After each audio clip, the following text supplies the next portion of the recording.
Hey everyone, this is Music Tech Help Guy. Hope you guys are staying safe and staying healthy. In this video, I want to show you a quick trick that I like to use to create simple rhythmic synthesizer or instrumental melodies. I don't mean like full vocal melodies, nothing that's going to be the main melody of a song, but something that might be like interlude material, something in between a verse and a chorus, or a chorus and a bridge, or a chorus and another verse. A short instrumental idea. So what I've got here is just some like a synth pad with a bass. I've got step effects thrown on here to give the synth pad some motion, and I just have one of Logic's drummer instruments on here.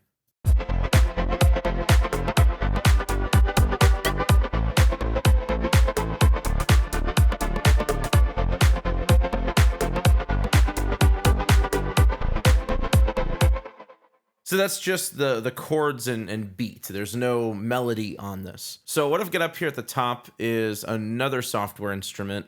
I'm actually using the ES2. I know the ES2 is outdated and antiquated, but I still like some of the sounds in it.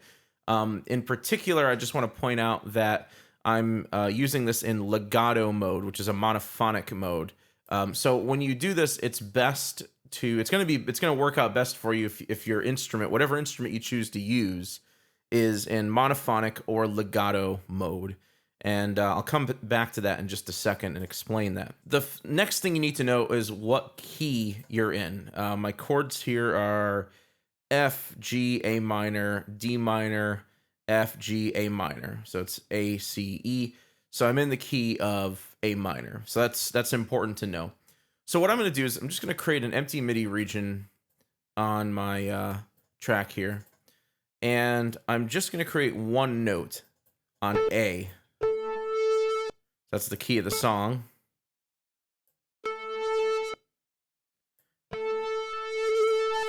And I'm just going to make that note last the entirety of that measure. So right now it's just a single note, nothing special. So that's going to be essentially a trigger note for something bigger, a more interesting melodic idea I'm going to build. So the first thing I like to do is add the chord trigger to my MIDI effects here on the channel strip. And what the chord trigger does is it takes an input note and converts it into an output of multiple notes. So what I like to do is work in multi-mode and then pull my trigger keys up to the actual note that I typed in. So this was A3. That's the note A3 right there. So that's the only note that we're going to create a chord on. So I'm going to click Learn. I'm going to click on that note A, and then I'm going to designate some notes within the key of A minor that I want to be included as part of this melody. Again, there's a lot of things we can change. Instead of typing in a new melody every time, we're going to be altering things in the chord trigger and then later the arpeggiator. So I don't want to just choose like the notes within the chord. I want to choose notes within the chord of A minor, but also something that's, notes that are within the key. Now, one thing I'm going to do here just temporarily is I'm going to take the ES2 out of legato or monophonic mode in polyphonic mode so you can hear the different notes that I'm typing in for the note A here.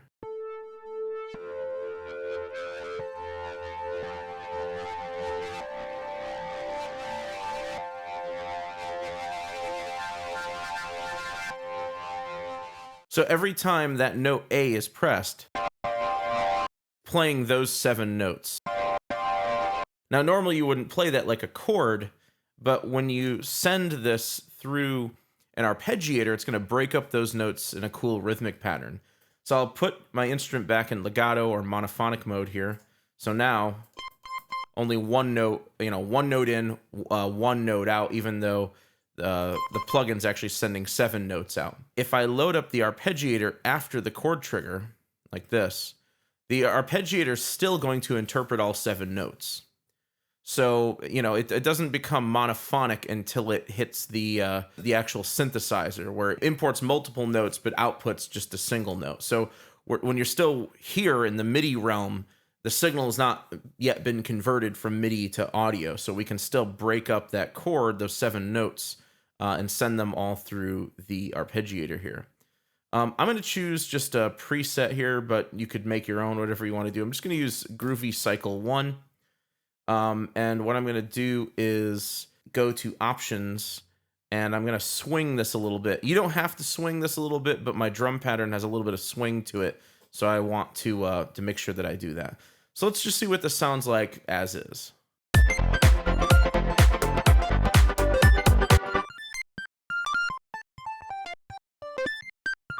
So what I'm going to do is I'm going to make the velocity from grid, and that might actually make this the velocity here. Hang on.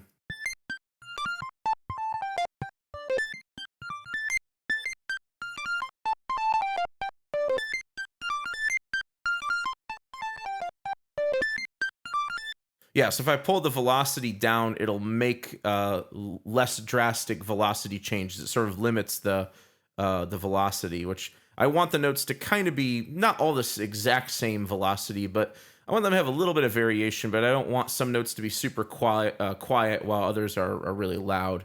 Okay, cool. You can also adjust the note length, so if you want things longer or shorter, you can do that here as well.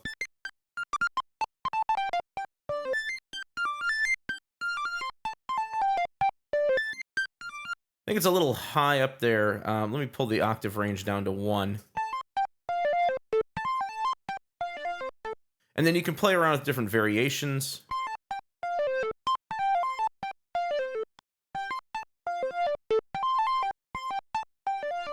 And then different note orders. So you can go up, and down.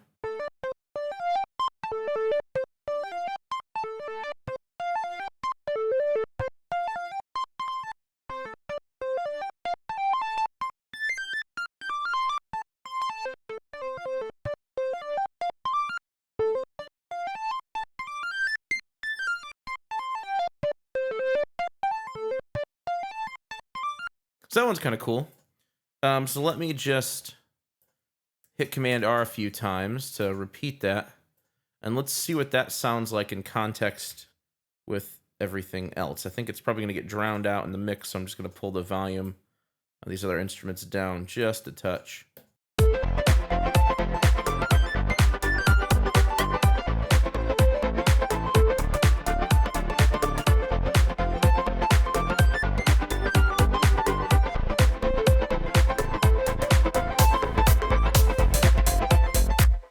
Now, if it sounds a little disjunct, maybe I'll try a different pattern.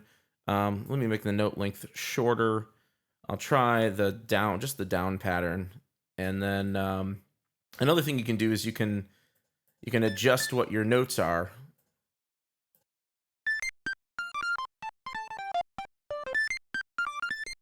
Maybe I want some notes that are lower than the root note, or the tonic note, really, on A here.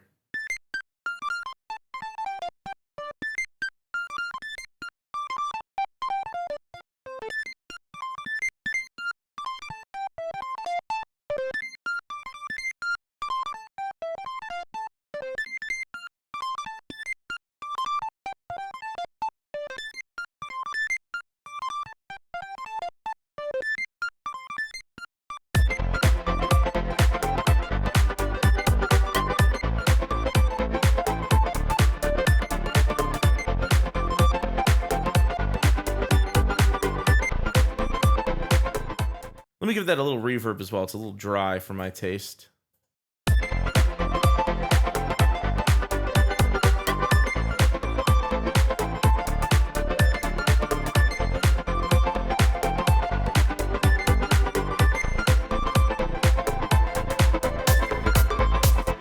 And you could keep going back through and retooling the chord trigger. You could go back through and retool the arpeggiator any way you want, and you'll get a different result every time. I could choose a different preset.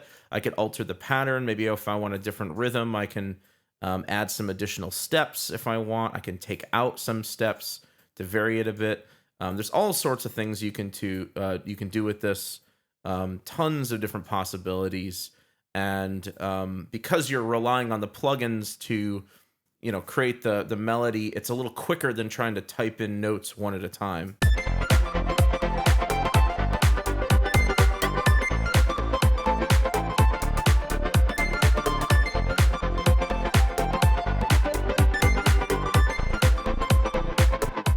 Yeah, one thing I'm going to do is I'm going to duplicate my melody track here. I'm going to pull these down here. And on the bottom one, in the ES2, I'm going to pull the octave down. So I'll add in this first oscillator that's already down an octave. I'm going to pull this third oscillator down an octave, and then I'll turn the second one down an octave as well, 12 semitones.